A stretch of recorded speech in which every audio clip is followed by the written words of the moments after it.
Hey fellas, Meat Trapper here. Today I'm going to show you how I cook perfect brown rice every time. Now I like rice, especially brown rice. I hardly ever eat white rice anymore. And my personal favorite is this. This is called Wahani rice, and it's produced by Lundberg Farms. You can buy it off Amazon. And it's almost a red rice rather than a brown rice. It's got a great nutty flavor. But brown rice can be difficult to consistently cook the way you like it every single time. Now the method that I'm going to show you will work whether you're cooking over an open fire out in the woods, whether you're using something like a rocket stove. I don't know if you guys have been watching Boss of the Swamp's excellent series on rocket stoves for grid down situations, or if you're just cooking at home like I am today. But basically the method is very simple. Boil the rice, pour the excess water off, put a lid on it, and let it steam. It's that simple. So let's get started.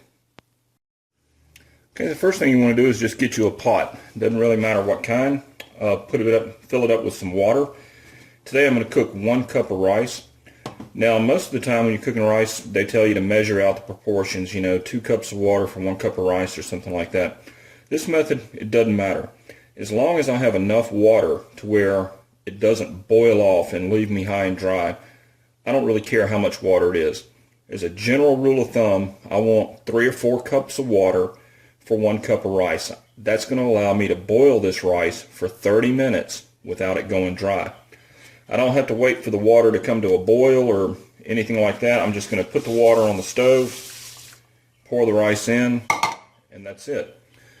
What I'm going to do is I'm going to bring this to a boil, and then I'm going to adjust the heat so that it maintains a continuous rolling boil, not a fast and furious boil, but a little bit more than a simmer. I'm just going to let it roll and boil for 30 minutes. At the end of the 30 minutes, I'm just going to pour the water off, the excess water, and I'm going to put a lid on it and move it to the side and let it steam for 10 or 15 minutes, and that's it. It is really that simple. Okay, now you can see that it's gotten to a boil. That's about what I want to keep it at for the next 30 minutes, so I'm going to adjust my temperature down a little bit and maintain this type of boil. And I'm going to set my timer for 30 minutes.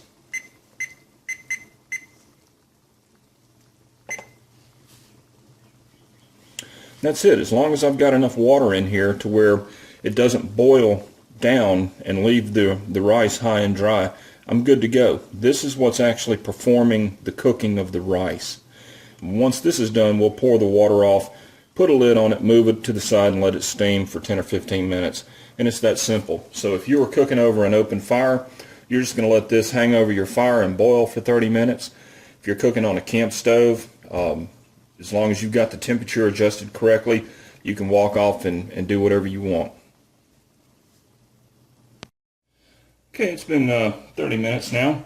So what I'm going to do is I'm just going to pour the water off.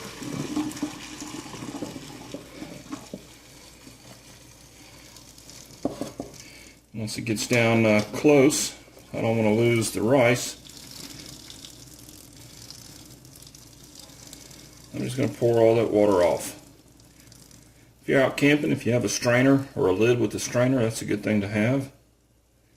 At that point, I poured the water off, and now all I'm going to do is sit this back on the stove, off the heat, and let it sit for about 15 minutes. I'll set my timer.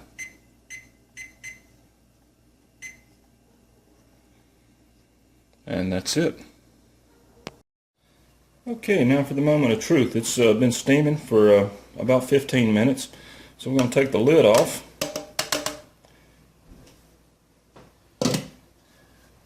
And you can see perfect rice. It's not sticky.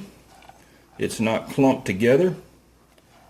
There's nothing stuck to the bottom. And this will happen every single time with my method. And you can do this in the woods, you can do it on a camp stove, on a rocket stove, you can do it over a fire. Doesn't matter. But that is really, really good Wahani rice. That stuff has a very nutty flavor. It goes great with wild game. It has a real chewy texture and consistency. But you can see that's not mushy, that's not sticky, it's not burned, and each grain separates. And that's how I like my rice. Well, anyway, I hope this has been of value, and thanks for watching.